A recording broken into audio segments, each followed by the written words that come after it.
David, the England under-21 squad are travelling up to Bramall Lane for a game against Scotland in August. What will that be like for the people of Sheffield to have such a great game come to town? Yeah, it's brilliant. It's great for Sheffield United first and foremost that it's at Bramall Lane.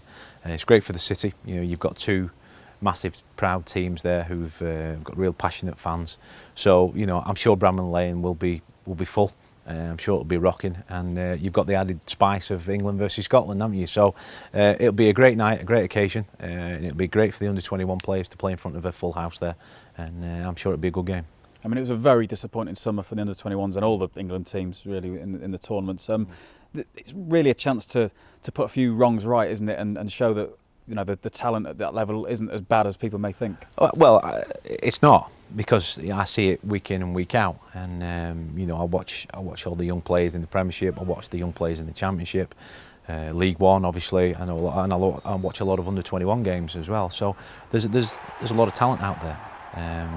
And in qualifying games, we've never had a problem qualifying the under-21s, and over the period, that's never been an issue. It just seems to be, tournament football, and how can we, and how can the manager, under-21 manager, under-21 coach, get the best out of the players when it comes to tournament football. It sounds like the youth side and the development side, something you're obviously quite passionate about. Very much so. I just read an awful lot of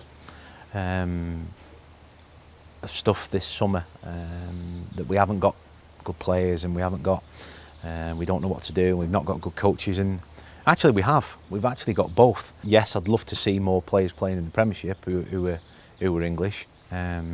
That's another debate for another day, I think, but for me the biggest thing is, what are these players doing day to day in training? Is it purposeful practice? If it's not, well, it should be.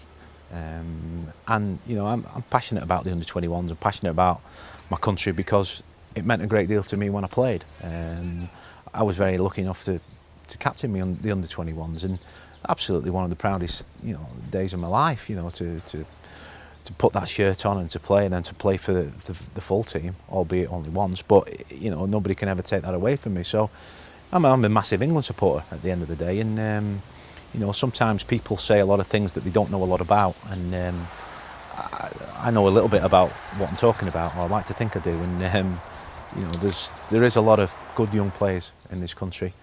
Yes, we have to do things differently, and that's why I keep saying it's a brilliant opportunity for a coach, for a manager or a group of coaches and managers to really try something different. We've talked a lot about the players' development in the 21s. Obviously, you're in quite an early stage of your next career in coaching and management, and what's the plan for you? Just to keep learning. I've been very lucky that I've worked with some brilliant coaches and some top managers, and every day is a learning curve. Every day is a great opportunity to get your CV boosted and bolster yourself up to be the best coach and the best manager you can possibly be.